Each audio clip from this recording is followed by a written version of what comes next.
সীতা সাবিত্রী বেহুলার মন নিয়ে সংসার মঞ্চে তুমি হও অনন্যা।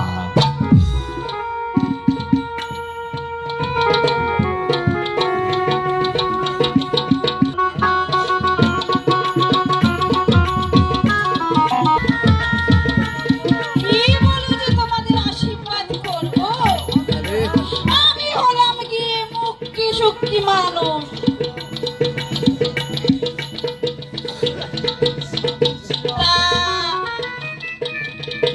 ওঠো বাপু ওঠো, স্বামী সোহাগিনী আছে, স্বামী সোহাগিনী।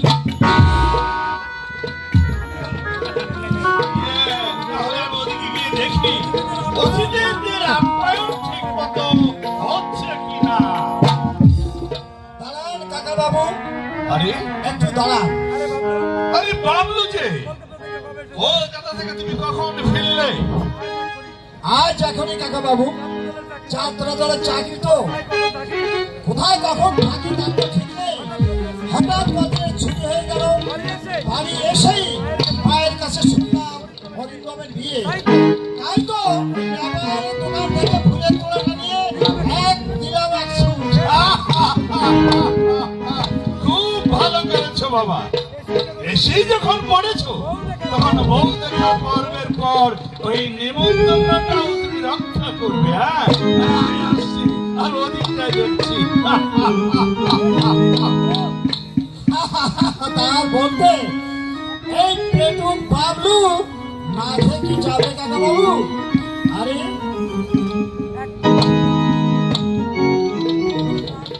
আরে অরিন্দম, একেবারে লাল টুকটুকে বউ এনেছিস রে বাবলু।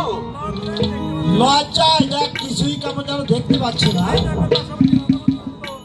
এই এই তোরা একটু দুজনে মানে ওই রাধা মাধবের মতো হয়ে দাঁড়াতো। দাঁড়া বৌদি,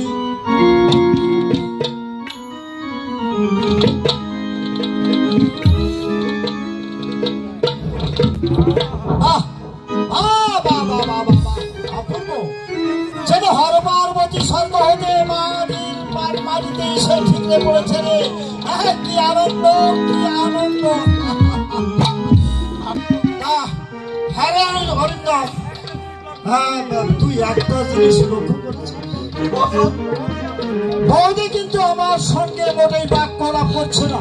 আমি কিন্তু রাগ করবো, বুঝেছিস? করাই উচিত, যেহেতু তুই আমার বাল্য বন্ধু।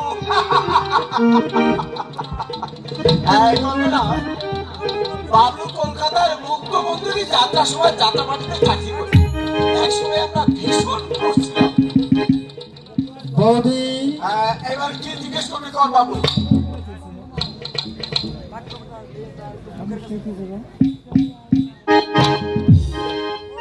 বৌদি,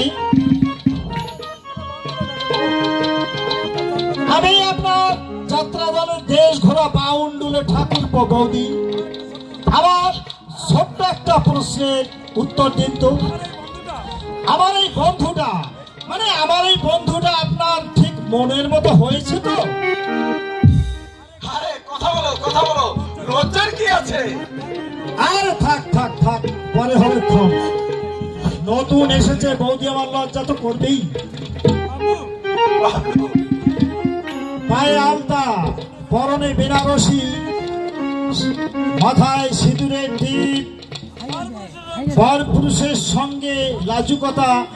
আরে এটা তো সবসময় সতীত্বের লক্ষণ, গৃহবধূর লক্ষণ রে। আমি ঈশ্বরের কাছে কামনা করি তোরা সুখী হ, তোদের দাম্পত্য জীবন সুখী হোক, মধুময় হোক, তোদের দাম্পত্য জীবন মধুময় হোক, আমি ঈশ্বরের কাছে কামনা করি। তবে হ্যাঁ, সেই সঙ্গে আমার কথাটা একটু ভাবিস।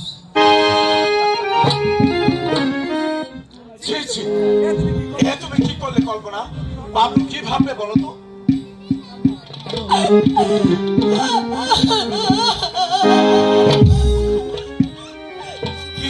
কি হয়েছে কল্পনা?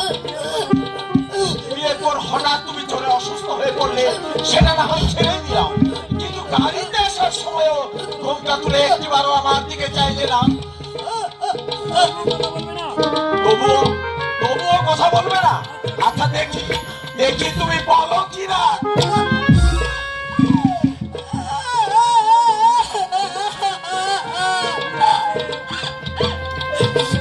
কি হয়েছে, কি হয়েছে কল্পনা? এভাবে তুমি কাঁদছো কেন? তবে কি আবার তোমার নানা জ্বর তো নেই? তাহলে আমাদের পরিবেশ কি তোমার ভালো লাগছে না?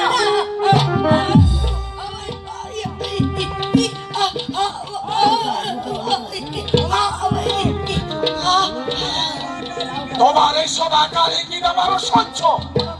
বলো কল্পনা, বলো আমার সঙ্গে তোমার এই লুকোচুরির প্রহসন কেন?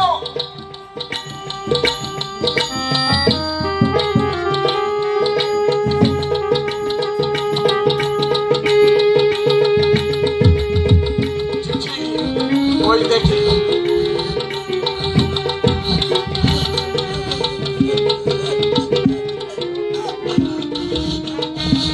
প্রিয়তম, সুখের আশায় সুখ সারের মতো সুখের বাসা বাঁধার যে স্বপ্ন আমরা দেখেছিলাম, সে স্বপ্ন স্বপ্নের মতোই অস্পষ্ট হয়ে গেছে।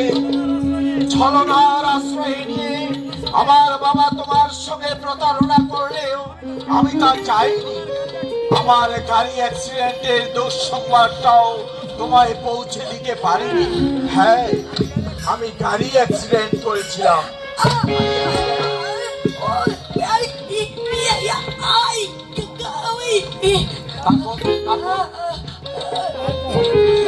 দীর্ঘদিন হাসপাতালে চিকিৎসাধীন থাকার পর আমি সুস্থ হয়েছি ঠিকই, কিন্তু তোমার কল্পনা তার কল্পনার জগৎ থেকে হারিয়ে গেছে। বাক শক্তি রুদ্ধ হয়ে সে চিরদিনের মতো বোমা হয়ে গেছে।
কল্পনা না,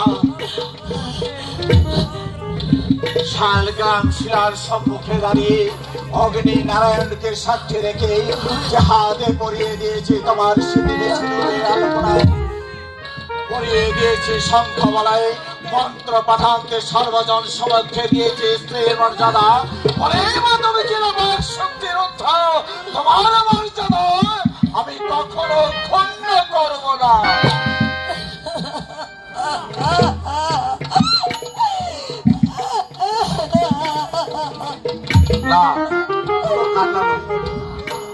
কোন দুঃখ বা কোন অনুতাপ নয়, মুছে ফেলো তোমার চোখের জল, বুকে রাখো তোমার অটুট সাহস। তারপর হাস্যজিৎকে একটিবার শুধু তুমি আমার দিকে তাকাও, নইলে আমি কিন্তু ভীষণ রাগ করবো। তাকাও, তাকাও বলছি, তাকাও, আসো আসো আসো।